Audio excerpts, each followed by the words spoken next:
Hi everyone, this is a data overview at Riverside Primary. We will be reviewing the end of the year math assessment and it will be presented by me, Christia Houghton. The purpose of this data overview is to review students' proficiency rate in the end of the year math between Latinos and African Americans. This review will determine steps towards improving student proficiency in math through the CTLS assessment. This data will help teachers identify their strengths and weaknesses of each end-of-the-year assessment taken over the last 4 years. Identifying these obstacles will determine what both teachers and students need to master the content area of math with technology. We will review demographics, review math proficiency between African Americans and Latino students on a school, county, and state level. We will then determine steps towards improving student proficiency, develop strategies to improve professional development, identify strengths in assessments, identify weakness in assessments, possible solutions, and then we would spend our last time answering or delivering questions.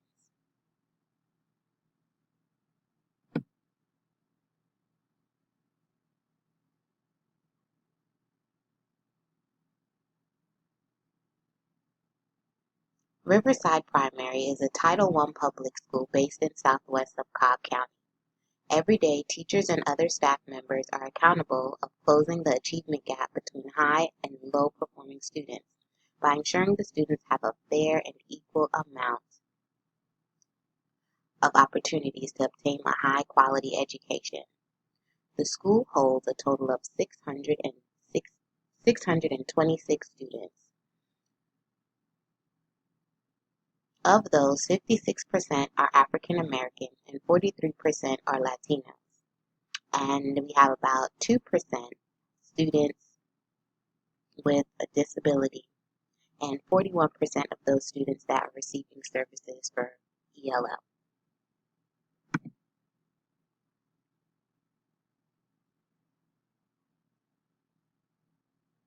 At Riverside, there is a total of 41 kindergarten and first grade teachers combined. This data was collected to show the range of experience teachers have in the school. As you can see, for teaching experiences, we have a range of 0 to 1 years, 2 to 5 years, 6 to 10 years, and 11 to 15 years, and 16 or more years.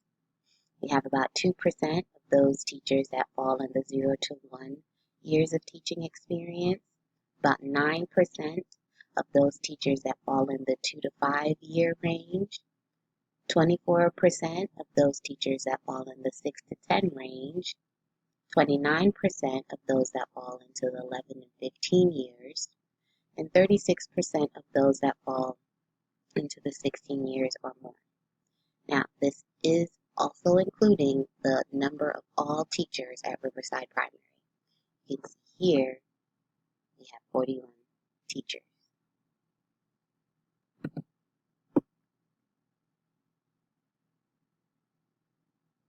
Now that we've covered the information of the school, let's reiterate our focus. The following slides will present the demographic data from Riverside Primary, Cobb County, and the state of Georgia. We will focus on the last 4 years, 2013 to 2016.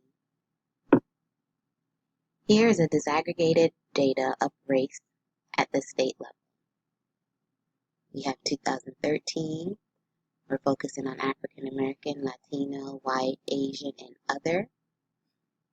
As we move on to the years in 2014, the numbers tend to be the same. They fluctuate a little, but not that much. We are looking at whites from 2013 to 2014, all the way down to 2016. We can see that their numbers are decreasing. And for African Americans, they pretty much stayed the same throughout the years. And for the Latino population, they have increased along with the Asian population and other populations. And the total number of students in first grade in the state of Georgia is located right down here.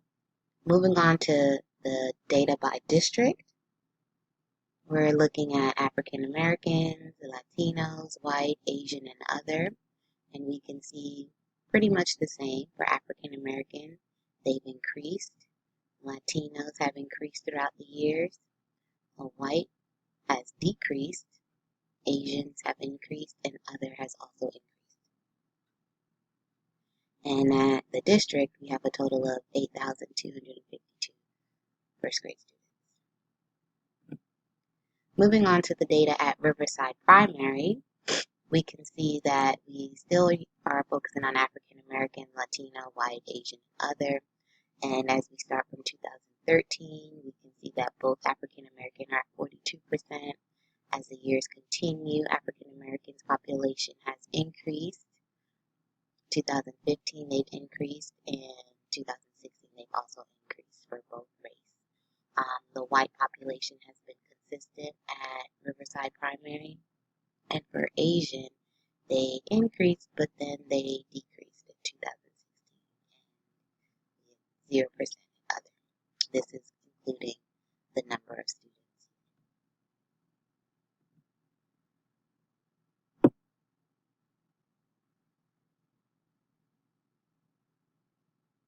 Here's our transient rate of students for state, county, and Riverside Primary, along with those 4 years that we were looking at, 2013, 2014, 2015, and 2016.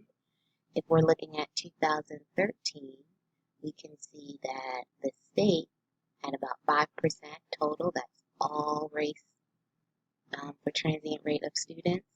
Then for the county, it was about 16%, and Riverside 35%. And as the years went on, we could see the transient rate between county and state pretty much stayed the same, not too far off. But as for Riverside Primary, we can see that they increased their transient rate. By the end of 2016, they were at 51%. So now we're moving on to the assessment that was taken. In 2014, Riverside Primary used a benchmark assessment for students in 2014 and in 2013. Those students performed proficiency over 50%. So L is for Latino, AA is for African American. We can see in 2014 that both race, Latino and African American, scored above 50%. So 50%, not above more than 50%, but more than 50% of the students scored, they met the goal or exceeded the goal on the benchmark. So we can see that more than 50% of those students passed the benchmark test. And in 2013, well, I guess I should have started with 2013 first, but they still, more than 50% still scored. And as the years improved, those numbers increased for the county and Riverside Primary.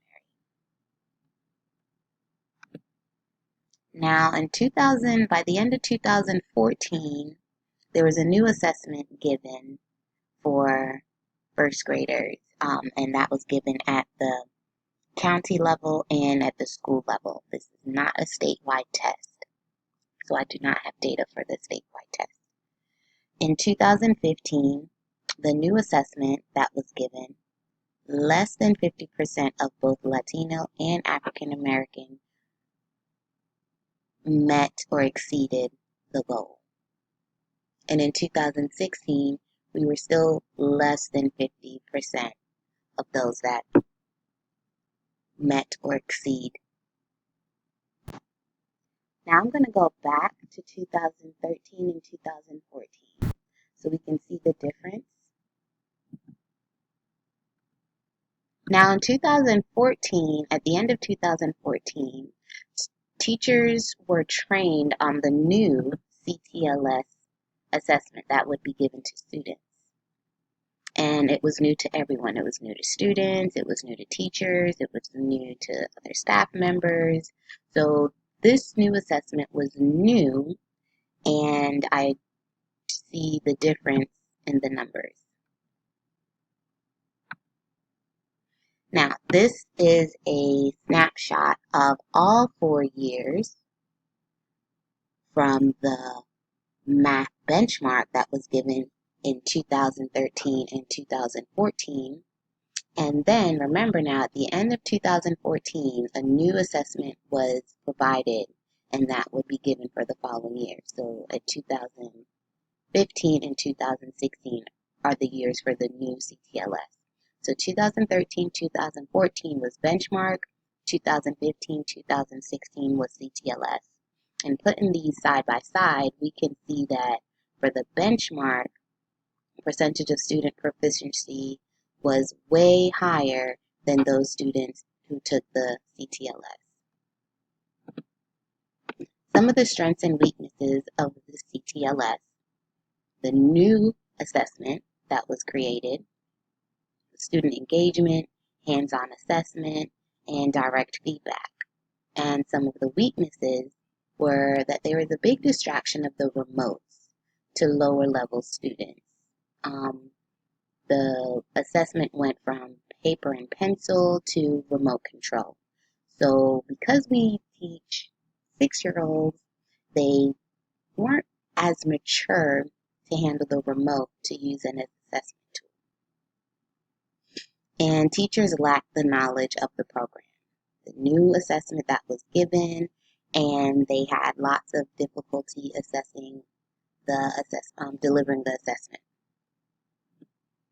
So some solutions to improve the proficiency: provide one-to-one CTLS training with classroom teachers to reassure the implementation of using the remotes for assessing students. Provide quicker feedback to assure teachers' understanding. Collaborate with staff members on possible interpretation of CTLS assessments. And create practice time for students to familiarize themselves with the remotes. So now what? Here are some questions I decided to deliver to have us thinking of what we can do to actually make this assessment more proficient. Some of these questions we can think about. Was there enough professional development time for teachers to gain a better understanding of the new assessment tool, CTLS? Were teachers supported while transitioning to a new assessment because they went from the benchmark to the CTLS? Is language an issue to communicate with our Latino students? Is there a language option for the CTLS? The CTLS is currently only in English. How do we close the gap between English and non-English speakers? Did we excel at implementing the strategy to students that involved using a remote? Did we properly guide students and allow practice time to interact with the remotes? And what actions can be built in place to build student proficiency over the CTLS assessment? And the last slide has my resources. So feel free to click on the link and find out the data information that was collected.